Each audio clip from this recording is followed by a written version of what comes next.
Hello and welcome friends, post 9 में आप सभी लोगों का स्वागत है। इंडिया वर्सेस पाकिस्तान का समय आ गया है, महामुकाबले का समय आ गया है। कोलंबो में जो है वो महामुकाबला खेला जाएगा, जिसकी तस्वीर हमने वॉल पे भी लगाई है और तस्वीर अपने आप पूरी कहानी बयां कर रही है, मगर अंदर की जो निटी ग्रिटीज़ है उसको बयान करने के लिए मैं और अंकिता जो है यहाँ पर मौजूद है। एक एक करके इस मैच में क्या कुछ हो सकता है, प्लेइंग 11 दोनों टीमों की किस तरीके की रहेगी, साथ में रिकॉर्ड्स के आईने में रिकॉर्ड्स क्या कहते हैं T20 वर्ल्ड कप में और ओवरऑल, वो सब आपको दिखाएंगे। मगर शुरुआत जो है बेसिक इन्फॉर्मेशन के साथ करते हैं, उसके बाद यहाँ पर जो है आगे सारी बात करेंगे। तिलक वर्मा जो है वो विराट कोहली को भी पीछे छोड़ सकते हैं इस मुकाबले में, उस पर भी जो चर्चा होगी। चलिए जी दिखाएं ग्राफिक्स। रविवार को खेला जाएगा भारत और पाकिस्तान के बीच में महामुकाबला। मैच से एक दिन पहले दोनों टीमों ने जो है वो जमकर अभ्यास किया। टीम इंडिया ने शाम को प्रेमदासा में अभ्यास किया।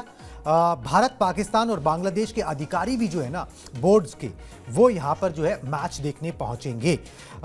दोपहर में पाकिस्तान की टीम ने अभ्यास किया था 14 तारीख को, और फिर उसके बाद शाम को जो है अंडर द लाइट्स वो टीम इंडिया ने जो है यहाँ पर अपनी प्रैक्टिस जो है वो शुरू करी। मोहसिन नकवी बताया जा रहा है महामुकाबला देखने के लिए कोलंबो पहुंच चुके हैं।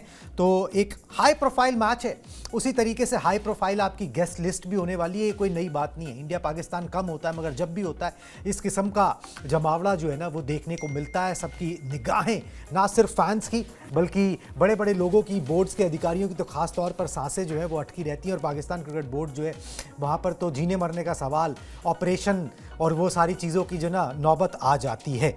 चलिए जी इस हाई प्रोफाइल मैच पर बात करें ना, उससे पहले मैं आपको आंकड़े दिखाना चाहूँगा, थोड़ा तस्वीर साफ हो जाएगी, एक बेसिस बन जाएगा बातचीत करने का। T20 वर्ल्ड कप के अंदर इंडिया वर्सेस पाकिस्तान किस तरीके से रहा है और ओवरऑल भी ये T20 वर्ल्ड कप का हाल है। 8 मैचेस खेले गए, भारत ने 6 जीते, पाकिस्तान ने 1 जीता। एक मुकाबला जो है वो टाई यहाँ पर रहा है। इस तरीके से T20 वर्ल्ड कप में रहा। जो पाकिस्तान ने जीता था वो 2021 वाला मैच था जिसमें उन्होंने जीत हासिल की थी। बाबर आजम उस समय भी थे, अभी भी हैं। अब आ जाते हैं जी ओवरऑल रिकॉर्ड पर। T20 आईज में इंडिया वर्सेस पाकिस्तान क्या कहता है। यहाँ पर भी भारत का पलड़ा भारी है। 16 मैचेस हुए, 12 में जीत हासिल की है भारत ने। पाकिस्तान सिर्फ 3 मैच जीत पाया है और एक मुकाबला टाई यहां पर रहा है। रिकॉर्ड्स के आईने में देख लें, प्रेशर पाकिस्तान पर नजर आएगा। जिस तरीके से डिग्निटरीज आ रहे हैं, जिस तरीके से इस मैच को बिल्ड किया गया है, जो हंगामा, जो ड्रामा इस मैच से पहले हुआ है, जो पाकिस्तान ने क्रिएट किया, उसमें BCCI ने या हिंदुस्तानी खिलाड़ियों ने कुछ नहीं किया। ये प्रेशर जो है ना पाकिस्तान पर ज्यादा है कि पॉइंट प्रूव करना है, ये इंडिया पे नहीं है। वो कामनेस इंडिया के खिलाड़ियों के चेहरे पर भी दिख रही है कि उनके ऊपर कोई दबाव नजर नहीं आ रहा। पाकिस्तानी खिलाड़ियों पर यही है कि भैया टूर्नामेंट जीतो ना जीतो वो तो गया, चलो जी उसको तो छोड़ो, मगर अगर आप इंडिया के खिलाफ मैच जीत गए तो कम से कम नाक बच जाएगी, जो साख बच जाएगी, जो इतने दिनों हल्ला काटा गया वो सब जो है जस्टिफाई हो जाएगा। बिल्कुल। और देखिए मतलब जब आप ऐसी हरकतें करते हैं तो कहीं ना कहीं आपके रिजल्ट पर भी ध्यान होता है लोगों का कि भाई आपका आउटकम कैसा आएगा, आप किस तरीके से वहाँ पर प्रदर्शन करते हैं। लेकिन भारतीय टीम का जिस तरीके से हौसला बुलंद है, जिस तरीके से हर एक मैच में अच्छा प्रदर्शन किया है, और T20 फॉर्मेट में जब से सूर्या को कप्तानी मिली उससे पहले भी हमने देखा था कि जब रोहित को कप्तानी थी, जब विराट कोहली कप्तान हुआ करते, तो हमेशा से दबदबा जो है वो टीम इंडिया का रहा है और ये लेगेसी पास ऑन भी हुई है। और वहाँ से हमने प्रदर्शन भी देखा है कि जो युवा खिलाड़ी हैं उनमें कहीं ना कहीं वो पोटेंशियल है। तिलक वर्मा की हम बात करेंगे, अभिषेक शर्मा की हम बात करेंगे, जो शुरुआत काफ़ी बढ़िया दे देते हैं और फिर आपको पता है कि आपके बाकी बैट्समैन क्या कुछ कर सकते हैं। हार्दिक पांड्या आपके पास है, तो कहीं ना कहीं वो टीम गेम नजर आ रहा है। वो सारी चीज़ें जो है वो आई थिंक पाकिस्तान को देखनी होंगी, क्योंकि अभी तक जो जग हसाई वो करा चुका है अपनी अपनी सरकार की, उनकी बात करें या फिर उनके बोर्ड की बात करें या फिर प्लेयर्स की बात करें, ये सारी चीज़ें ग्राउंड पर होती रही। उनके बल्लेबाजों की आप हालत देख सकते हैं, जिस तरीके से पहला मुकाबला खेला गया था वहाँ पर भी हमने देखा था कि लास्ट तक वो मैच गया था और उस मैच में अगर थोड़ी बहुत गलतियां नहीं हुई होती तो शायद उस मैच का रुख भी उनके पास में नहीं जाता। तो ये तमाम सारी चीज़ें दर्शाती है कि आप उस तरीके से बल्लेबाजी में भी कहीं ना कहीं फीकी नजर आई है और ओवरऑल अगर आप इस तरीके से बिहेव करते हैं तो वो भी मैटर करता है। तो देखते हैं कि क्या कुछ होने वाला है। अभी हो हल्ला जो हुआ था कि भाई हम नहीं खेलेंगे मैच, हम खेलेंगे, हम ये कर देंगे, वो कर देंगे, देखते हैं क्या कुछ होता है। लेकिन हाँ, टीम इंडिया जिस फॉर्म में अभी हाल फिलहाल में और जिस तरीके का प्रदर्शन अभी हाल फिलहाल में किया है वो कहीं ना कहीं उन्हें बेनिफिट देगा और काफ़ी मजबूत भारतीय टीम नजर आ रही है आंकड़ों से भी और हाल फिलहाल के परफॉर्मेंस से। बिल्कुल जी, एक भारतीय team, confident team, experience team जो है वो यहाँ पर नजर आ रही है। सलमान अली आगा पाकिस्तान के कप्तान है। देखिए मुसीबत तो सर पे है, ठीक है, और वो घड़ी भी आ गई है जहाँ पर अगर आप नहीं जीते तो फिर आपके ऊपर बिल फटेगा, ठीक है, मगर कॉन्फिडेंस वो भी दिखा रहे हैं। कितना फेक है, कितना रियल है। उन्होंने क्या बोला मैं वो आपको पहले बता देता हूँ, उसके बाद इस पर बात कर लेंगे। वैसे मौसम का जो है हालत कोलंबो की थोड़ी सी 19-20 है, तो उन्होंने यही बोला कि हम मौसम का कुछ नहीं कर सके, कुछ नहीं कर सकते। मैं बस उम्मीद करता हूँ कि अभिषेक शर्मा रविवार को खेलें। आशा है कि वो अच्छी तरह से रिकवर कर रहे हैं। हम बेस्ट टीम के खिलाफ खेलना चाहते हैं। इसको दो तरीके से लिया जा सकता है। एक तो पॉजिटिव तरीके से कि Salman Ali Agha wants to compete with a full fledge, ठीक है, 100% साइड ऑफ इंडियन टीम। कोई गलत नहीं है जी, हम बेस्ट साइड को हराकर जीतना चाहते हैं, ये कॉन्फिडेंस है। मगर जहाँ पर जितनी हालात इनके रहे हैं, जो पिछले 2 मैच ये अभी तो वो जीते हैं छोटे मोटे मैच, ठीक है, मगर जो इनके हालात रहे हैं, जिस तरीके से एशिया कप में हारे हैं, जिस तरीके से रिकॉर्ड्स बता रहे हैं, उस तरीके से ना फिर वो कहीं पे ओवर कॉन्फिडेंस भी नज़र आता है कि भाई आप बातें तो बड़ी बड़ी कर देते हो कि हम भाई वो भी फिट हो जाए, हम एक बेस्ट टीम के खिलाफ खेलेंगे। जैसे पता नहीं कौन से झंडे गाड़े हैं आपने पिछले दिनों और कौन से झंडे गाड़ दोगे आप रविवार को भी। तो ये सलमान अली आगा या फिर कोई भी पाकिस्तान की तरफ से जब ये बयानबाजियां करता है ना, चाहे वो बेशक सच्चा हो, वो ना थोड़ा सा रियलिस्टिक बोल रहा हो, वो बड़बोलापन लगने लगता है। इससे अच्छा तो ये होता कि वो अपने बारे में बोलते। अगर उनसे पूछा भी गया था कि भाई अभिषेक शर्मा या फिर मौसम, तो बोलते भाई अभिषेक शर्मा का टीम इंडिया जाने, मौसम का हम कुछ नहीं कर सकते, हम अपनी प्रिपरेशंस पे ध्यान दे रहे हैं। मगर ये जो आगे बढ़ के बोलना होता है ना कि हम चाहते हैं कि उनकी बेस्ट टीम खेले तो हम बेस्ट को हराएं, ये थोड़ा सा ना पाकिस्तान के ऑरे पे सूट नहीं कर रहा है। बिल्कुल नहीं कर रहा है, बट अच्छी बात है कि जुबान से कुछ अच्छी बातें निकली हैं उनके, क्योंकि हमेशा कुछ पॉजिटिवली ले इनको, पॉजिटिवली लिया है उन्होंने। तो ये चीज़ें हैं कि देखते कि क्या कुछ होता है वहाँ पर। फिलहाल जो कंडीशंस पाकिस्तान की भी हमने देखा भी है कि भाई बाबर आजम जिस तरीके से बल्लेबाजी वो करते हैं, और कहीं ना कहीं बाबर आजम पर भी एक संशय का बादल छाया हुआ है। वो भी सलमान अली आगा ने ही कहा था कि भाई अगर हमें ज़रूरत पड़ी तो हम नंबर 3 से उनकी जगह हटा भी सकते हैं, उन्हें उनकी जगह मैं वहाँ पर खेल सकता हूँ। तो तमाम सारी चीज़ें उनके टीम में चलती रहती है, उनके देश में चलता रहता है, उनकी खुद की सोच में तमाम सारी चीज़ें जो है वो पनप रही होती है। लेकिन फिलहाल जब इंडिया वर्सेस पाकिस्तान का मैच आता है तो कहीं ना कहीं फैंस चाहते हैं कि भाई वो इमोशंस वहाँ पर जुड़ जाते हैं। जो कंट्रोल अपने इमोशंस में करेगा शायद वही इस मैच में भी हावी रहेगा। और हमने देखा भी है कि कंडीशंस के हिसाब से जो पिछला मुकाबला जिम्बाब्वे और ऑस्ट्रेलिया के खिलाफ खेला गया था, वहाँ पर भी हमने देखा था कि भाई कहीं ना कहीं जो कंडीशंस के हिसाब से वहाँ पर सिकंदर रजा ने मैच को बदला। जो लगातार बात हो रही थी कि भाई 190 तक हम नहीं पहुंच पाएंगे, क्योंकि 140 तक का हम स्कोर सोच रहे थे कि वहां से किस तरीके से मैच को आगे तक ले जाए। तो कंडीशंस को जो बखूबी समझेगा, जो थोड़ा सा अपने इमोशंस पर कंट्रोल करेगा, आई थिंक वही मैच को जीतेगा। और अभी तक जितने भी मैचेस हमने देखे हैं, एक मैच को छोड़ दिया जाए 2021 वाला जो मैच हुआ था, 10 विकेट से वहां पर भारतीय टीम को हार मिली थी पाकिस्तान के खिलाफ। तो आई थिंक वो मैच वो जीता था। तो वही बार बार उसी की बखान चीजें होती रहती है पाकिस्तान के खेमे से, पाकिस्तान बोर्ड की तरफ से। और जो अभी हाल फिलहाल में इंडिया टीम कर रही है ना, वो काफी काबिलियत है। वहां पर सिर्फ एक खिलाड़ी नहीं चल रहा है, हर खिलाड़ी का रोल पता है उन्हें कि क्या कुछ उन्हें करना होता है। बिल्कुल जी। अब एक चीज़ पता करनी और बहुत ज़रूरी है, वो है पिच रिपोर्ट। पिच क्या कह रही है, क्योंकि पिच का पेच बड़ा इंपॉर्टेंट है, क्योंकि फिर डिसाइड होता है कि भाई इस पिच के हिसाब से किस टीम के पास बेहतर खिलाड़ी हैं, किस टीम के पास कौन कौन से बेसिस कवर्ड है। चलिए जी, पहले पिच की बात कर लेते हैं, फिर प्रेमदासा के ऊपर ही इंडियन टीम का क्या रिकॉर्ड है उसकी भी बात कर लेंगे, तो सिचुएशन थोड़ी और क्लियर हो जाएगी। प्रेमदासा में हाई स्कोरिंग मैच होने की उम्मीद जो है ना वो कम है। क्यों? क्योंकि मैच जैसे यहाँ पर बढ़ता है, आगे बढ़ता है मैच, शुरुआत में थोड़ा सा गेंद बल्ले पे आती है, थोड़ा सा आप कह सकते हैं कि बाउंस को आप ट्रू रहता है, मगर जैसे जैसे गेम आगे बढ़ता रहता है पिच स्लो और लो होती चली जाती है, धीमी होती चली जाती है। मिडिल ओवर्स में जो है स्पिनर्स को काफ़ी मदद मिलने लगती है, स्पिन गेंदबाजों का दबदबा दिखता है। और पहली पारी का जो औसत स्कोर है प्रेमदासा में T20 आईज की हम बात करें तो 152 रन है, which is on the lower side only. वो दिखाता है कि यहाँ पर बहुत सारे रन जो है उस तरीके से नहीं बनते। मगर ICC का अगर मैच होता है तो फिर पिचेस थोड़ा सा डिफरेंटली हमने देखा है बनाई जाती हैं, बैटिंग ट्रैक्स खासतौर पर बनाए जाते हैं। मगर फिर भी नेचर तो नेचर है, एक पिच का मिजाज 19-20 का फर्क हो सकता है, बहुत ज़्यादा 10-20 का फर्क नहीं हो सकता।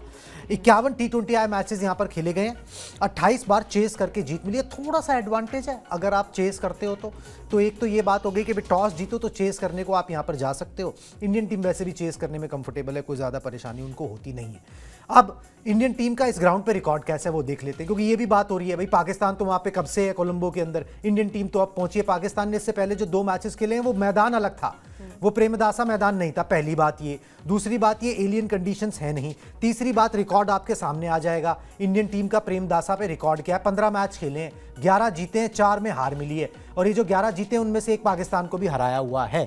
ठीक है, तो इस तरीके का पूरा रिकॉर्ड है इंडियन टीम का, थोड़ा सा कंटेक्स्ट सेट हो गया। पिच आपको बता दी, बहुत ज़्यादा एम्बिशियस होकर ऐसी पिच पे नहीं जाना है, और वो इंडियन टीम जज कर लेती है कि भाई 150 की पिच है, 170 की पिच है, 270 की पिच है, क्या पिच है, उस हिसाब से जो है ना फिर अपना गेम खेलो।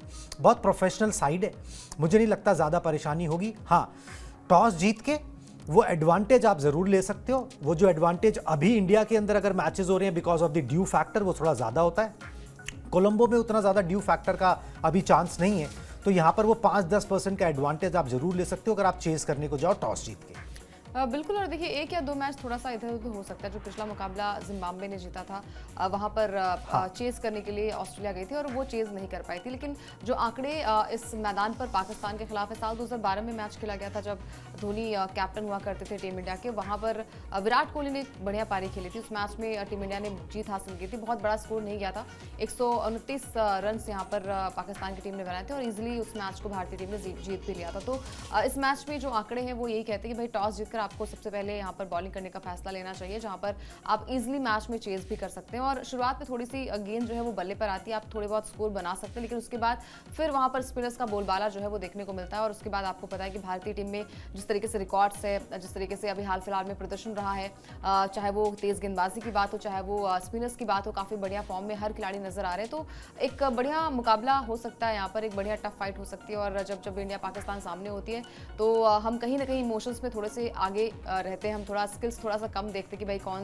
प्लेयर कितना अच्छा खेल रहा है, क्या कर रहा है। हमें सिर्फ ये होता है कि भाई मैच में गए हैं तो आपको जीत कर ही आना। उधर से भी ऐसी चीज़ें होती हैं और इंडिया की तरफ से भी ऐसी चीज़ें होती हैं। तो मज़ा आने वाला है कि अभी जितनी हार का सामना करना पड़ा था, क्योंकि चैंपियंस ट्रॉफी में भी एक मैच नहीं जीत पाई थी, हालांकि फॉर्मेट अलग था, लेकिन फिलहाल पाकिस्तान ही सामने थी, जहाँ पर एक भी मुकाबला वहाँ पर पाकिस्तान को जीतने का मौका नहीं मिला। उसके बाद एशिया कप की भी बात आपको याद होगी, वहाँ पर भी ऐसी ही दिक्कतें हुई थी। तो एक ओवरऑल पैकेज है भारतीय टीम के पास, हर डिपार्टमेंट काफ़ी टिक हो चुका है। पहले मैच में जिस तरीके से हमने बल्लेबाजी देखी थी, वहाँ पर किसी भी बल्लेबाज का बल्ला नहीं चला था सूर्या को छोड़ के। उसके बाद दूसरे मैच में हमने देखा कि थोड़े थोड़े रन्स बनाए, मिडिल ऑर्डर्स में काफ़ी बढ़िया बल्लेबाजी हुई। ओवरऑल काफ़ी बढ़िया प्रदर्शन टीम इंडिया का है, तो एक बढ़िया मुकाबला हो सकता है यहाँ पर। बिल्कुल जी, थोड़ा उतना हाई स्कोरिंग ना हो, मगर एक कॉम्पिटिटिव मुकाबला जो है ना वो देखने की उम्मीद यहाँ पर पूरी जो है वो लगाई जा सकती है। चलिए जी, अब आ जाते हैं ऐसे प्रश्न के ऊपर जो इस समय हर कोई एनालाइज कर रहा है, हर एक की अपनी अपनी राय है कि भाई 11 कौन से खिलाड़ी होंगे जो पाकिस्तान से लोहा लेंगे। कुछ नामों पे जो है वो चर्चा है, 1-2 स्पॉट ऐसे हैं जिसके ऊपर जो है आप चर्चा कर सकते हो। हमने एक संभावित 11 बनाई है, पहले वो आपको दिखा देते हैं कि हमें लगता है कि ये संभावित 11 जो है ना वो मैदान पर उतारी जाएगी। संभावित 11 आगे जी आपकी स्क्रीन पर। सूर्य कुमार यादव कप्तान, ईशान किशन, अभिषेक शर्मा, हमारी नज़र में अभिषेक शर्मा इज प्लेइंग, तिलक वर्मा, हार्दिक पांड्या, शिवम दुबे, अक्षर पटेल, कुलदीप और वरुण चक्रवर्ती, 3 स्पिनर्स के साथ इंडियन टीम जाएगी।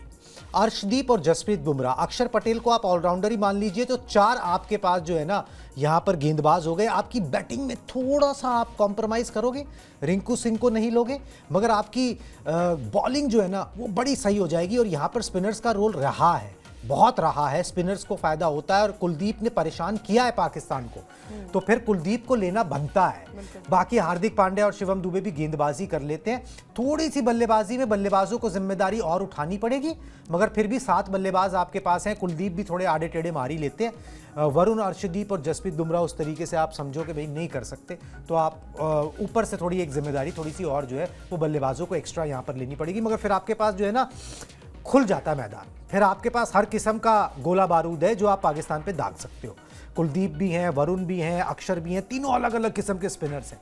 फिर अर्शदीप भी हैं, जसप्रीत बुमराह भी हैं, हार्दिक पांड्या भी हैं, तो आपके पास ऑप्शंस बहुत खुल जाते हैं अटैक करने की। तो हमें ये लगता है कि इस 11 के साथ जो है वो जाना चाहिए। कुलदीप को अभी तक मौका नहीं मिला है, इस 2 मैचेस इंडियन टीम ने खेले हैं, मगर ये पिच ऐसी है जहाँ पर आप 3 स्पिनर्स उतार सकते हो उनके साथ। बिल्कुल, और देखिए जब एशिया कप हुआ था वहाँ पर भी फाइनल मैच में कुलदीप ने 30 रन खर्च करके 4 विकेट लिए थे। तो ये दर्शाता है कि भाई पाकिस्तान के खिलाफ आंकड़े भी बहुत बढ़िया हैं और उस टूर्नामेंट में काफ़ी बढ़िया कुलदीप ने किया था। पाकिस्तान के खिलाफ काफ़ी बढ़िया गेंदबाजी चैंपियंस ट्रॉफी में भी की थी। तो कहीं ना कहीं रिकॉर्ड्स बढ़िया हैं और जब स्पिन अटैक आपका अच्छा होता है तो कहीं ना कहीं आपके खाते में भी जो है वो एक तरीके से अच्छे खासे विकेट हो जाते हैं। तो कहीं ना कहीं कुलदीप एक अच्छा एक्स फैक्टर हो सकते हैं टीम इंडिया के लिए। अभी 2 मैच में मौका तो नहीं मिला, लेकिन अगर मौका मिलता है उन्हें पाकिस्तान के खिलाफ तो बढ़िया ही करेंगे, क्योंकि उनके रिकॉर्ड्स काफ़ी बढ़िया हैं और वो विकेट्स लेने में माहिर भी है। जिस तरीके से हमने कहा कि भाई आपके पास अक्षर पटेल हैं, वरुण चक्रवर्ती हैं, जिस तरीके से नामीबिया वाले मैच में दोनों ही प्लेयर्स ने कुल मिलाकर 5 विकेट लिए थे, 3 विकेट वरुण चक्रवर्ती ने और 2 विकेट यहाँ पर अक्षर पटेल ने लिए थे। तो ये दर्शाता है कि भाई ओवर्स भी हालांकि उतने ज्यादा यहाँ पर नहीं किए थे यहाँ पर अक्षर पटेल ने, तो कहीं ना कहीं एक टफ फाइट यहाँ पर हो सकती है। कुलदीप यादव आएंगे तो बैलेंस टीम हो जाएगी, थोड़ा सा आपको बल्लेबाजों पर थोड़ा सा ध्यान देना होगा। नंबर 7 तक बल्लेबाजी है, लेकिन उस तरीके से ऊपरी क्रम के बल्लेबाजों को ध्यान देना होगा। ईशान किशन खुल गए, पिछले मैच में बढ़िया बल्लेबाजी की थी, 61 रन की एक ताबड़तोड़ बल्लेबाजी की थी।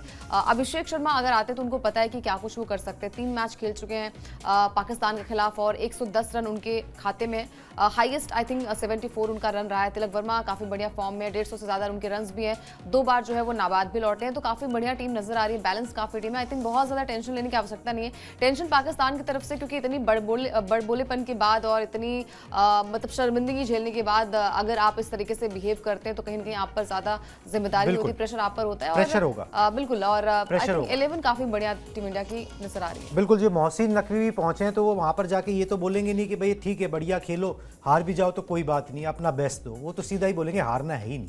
वो तो हार तो वो बोल ही नहीं सकता है ना वहां पे कोई, ठीक है। वो तो मतलब सीधा सीधा जुर्म है कि अगर आप ऐसी बातें बोलो, आपको तो जीतने के अलावा कोई ऑप्शन नहीं है, और उसी प्रेशर के अंदर टीम जीतती नहीं है। कहानी ये हो रही है पाकिस्तान के साथ। चलिए जी, एक बार लगे हाथ पाकिस्तान की 11 जो मैदान पर उतर सकती है वो आपको दिखा देते हैं। इंटरेस्टिंग सी बात है इसके अंदर। एक तो साहिबजादा फरहान, चलिए इन्होंने बोला है कि भाई एक तरफा मैच नहीं होगा। अब वो कैसे इसको इंश्योर करेंगे उन्हें देखना है। सैम अयूब गेंदबाजी भी कर लेते, बल्लेबाजी भी। बाबर आजम ने पिछले मैच में 40 ऑड रन बनाए, हालांकि वो यूएसए के खिलाफ बनाए, ठीक है। उस्मान खान है विकेट कीपर, शादाब खान, मोहम्मद नवाज, अबरार अहमद, ठीक है। और यहाँ पर जो है ये इस तरीके से जो है वो 11 हो सकती है, ये हमें नज़र आ रहा है। चलिए जी, ये 11 हटा लें। अब एक चीज़ मैं बताता हूँ यहाँ पर कि ना उस्मान तारिक जो है पिछले मैच में आप देखें तो पाकिस्तान ने 6 बॉलर्स का इस्तेमाल किया। शाहिन शाह अफरीदी एक लौते पेसर थे, सैम अयूब, अबरार अहमद, मोहम्मद नवाज, शादाब खान और उस्मान तारिक। 5 स्पिनर्स का इस्तेमाल किया और उसके बाद जो है स्पिनर्स ने विकेटें भी निकाली। 1 विकेट जो है तेज गेंदबाज को मिली है। साफ पता लग रहा है कि ये स्पिनर्स के लिए हिसाब किताब यहाँ पर थोड़ा सा है। ग्राउंड सेम नहीं है, मैं फिर रिपीट कर देता हूँ। कोलंबो का शहर जरूर है, वो ग्राउंड और था, ये ग्राउंड और है, ठीक है। मगर स्पिनर्स का यहां पर रहता है, आप 5 नहीं कम से कम 3 ऑप्शन जो है अपने साथ किटी में लेके चलोगे, क्वालिटी स्पिनर्स। तो इसलिए ये जरूरी है कि स्पिन का जो है यहां पर जो जान बेहतर बुनेगा, उस टीम की जीतने की संभावना जो है ना उतनी ज्यादा बढ़ जाएगी। चलिए जी आगे बढ़ते हैं। अब बात करते हैं उस्मान तारिक की। उनके मिस्ट्री स्पिनर है, उनकी बात करनी बड़ी ज़रूरी है। उनका नाम जो है लिया जा रहा है। दिखाएं जी, एक बार पॉइंटर्स दिखा दें। पाकिस्तान के स्पिनर से भारत को सावधान रहने की ज़रूरत है। अजीब एक्शन से बल्लेबाजों को ये चकमा देते हैं। उस्मान तारिक ने अभी तक 4 T20I मैचेस खेले हैं और गेंद छोड़ने से पहले अचानक रुख से जाते हैं। ऐसा लगता है कि वो रुक जाते हैं, पॉज ले लेते हैं, मगर वो ऐसा, उनका एक्शन ही ऐसा है। वो जानबूझ के ये पॉज नहीं ले रहे हैं कि वो देखें कि भाई गेंद बल्लेबाज क्या करने जा रहा है। तो ये स्लिंगिंग अंदाज से ऑफ ब्रेक गेंद डालने में माहिर हैं। नाम बहुत लिया जा रहा है। एक क्या है ना, अननोन सी कॉमोडिटी भी अगर कोई होता है ना, मतलब अभी उसमें थोड़ा सा नॉवेलिटी फैक्टर होता है कि लोगों ने देखा नहीं है, जाना नहीं है, समझा नहीं है, तो हल्ला ज़्यादा भी कटता है। बाकी मैच में पता लगेगा क्या हो सकता है क्या नहीं हो सकता। ये हल्ला कटना ठीक है। वैसे तिलक वर्मा पहले भी बोल चुके हैं कि भाई हम मैचेस ज़रूर खेल रहे हैं, मगर हमने पाकिस्तान के खिलाफ तैयारी जो है अपनी जारी रखी। हमने कभी ये नहीं सोचा कि हमको वो मैच नहीं खेलना होगा। हमने हमेशा यही सोचा कि हमको वो मैच खेलना होगा। तो हमने उनके प्रदर्शन पर नज़र रखी है। उस्मान तारिक के नज़र पर के प्रदर्शन पर, उनके एक्शन पर डिकोडिंग ज़रूर हुई होगी। बिल्कुल हुई होगी। और देखिए, जब आपको पता है कि आपको मैच खेलना है, आपको पता है कि सामना आपको करना है, तो आप प्रिपेयर्ड होते हैं। आप उनकी तरह जो है वो आनाकानी नहीं करते कि भाई हम मैच नहीं खेलेंगे, हमारी चीज़ें ऐसे, क्योंकि आपको पता है कि आपका प्रदर्शन कैसा है, आपके आंकड़े कैसे हैं, आप किस तरीके से परफॉर्म करते हो। तो कहीं ना कहीं वो डर का माहौल पाकिस्तान के पास है। टीम इंडिया बिल्कुल रेडी है, बिल्कुल एक तरीके से अच्छी फॉर्म में नजर आ रही है। और चाहे वो तारिक हो, चाहे वो उनके बाकी प्लेयर्स हों, हर किसी के अगेंस्ट जो है वो एक अलग तरीके का मोमेंटम भारतीय टीम के पास रहता ही रहता है। जैसा कि हमने 2022 का वर्ल्ड कप देखा था, शादाब शादाब खान को जिस तरीके से विराट कोहली ने मतलब उनके छक्के छुड़ाए थे उस मैच में, जिस तरीके से कमबैक टीम इंडिया ने किया था, तो हर चीज़ें हर प्लेयर्स के पास होती हैं, हर प्लेयर्स बखूबी जानता है किस तरीके से उसे टैकल करना है। तो आई थिंक तिलक वर्मा ने बहुत सही कहा कि भाई वो प्रिपेयर्ड थे, पहले से प्रिपेयर्ड हैं कि उन्हें मैच खेलना है पाकिस्तान के खिलाफ। तो आई थिंक वही उनके लिए एक तरीके से कमबैक होगा। और यहाँ से जिस तरीके से प्रदर्शन टीम इंडिया का रहा है अभी तक बेहतरीन रहा है, और देखते हैं कि कल क्या कुछ होता है। क्या पता कल तारिक के छक्के छूट जाएं, इंडियन टीम का जो बैटिंग अटैक है, जिस तरीके से ईशान खेलते हैं, अभिषेक खेलते हैं, संजू खेलते हैं, अगर मिलता है मौका तो कुछ अच्छा ही होगा यहाँ पर। बिल्कुल जी। अब आ जाते हैं जी तिलक वर्मा पे, आपने नाम लिया, तिलक और अभिषेक की बात कर लेते हैं। इन दोनों के पास ना विराट कोहली को पीछे छोड़ने का मौका है पाकिस्तान के खिलाफ मैच में। फटाफट से बता देता हूँ किस तरीके से तिलक पाकिस्तान के खिलाफ मैच में बन सकते हैं सिक्सर किंग। इवन अभिषेक के पास भी वो मौका है। तिलक अभिषेक तोड़ सकते हैं विराट कोहली का रिकॉर्ड। विराट ने पाकिस्तान के खिलाफ T20 आई में 11 छक्के लगाए हैं, 11 ही मैचेस में मेरे ख्याल से। तो और अभिषेक और तिलक ने जो है पाकिस्तान के खिलाफ 7-7 सिक्स लगा दिए हैं। तो अगर ये यहाँ से 5 छक्के इन दोनों में से कोई लगाता है मैच के अंदर, तो फिर जो है विराट कोहली का रिकॉर्ड टूट जाएगा। More important thing is that अगर कोई ऐसी स्लो विकेट के ऊपर 5 छक्के लगा रहा है ना, तो वो अपनी टीम को एज दे रहा है। ठीक है, फिर वो अपनी टीम को एज दे देगा। And Tilak Varma and Abhishek both are capable कि वो इस तरीके के कारनामा कर सकें। एशिया कप के फाइनल में तिलक वर्मा ने नाबाद 69 रनों की पारी खेली थी, और उसको पाकिस्तान अभी तक भूला नहीं होगा। ये सारी चीज़ें हैं, बहुत सारे परमुटेशंस, कॉम्बिनेशंस हैं। ऑन द डे अच्छा खेलना होगा। कागज़ पे देख लो इंडियन टीम मजबूत नज़र आती है, रिकॉर्ड्स के आईने में देख लो इंडियन टीम मजबूत नज़र आती है।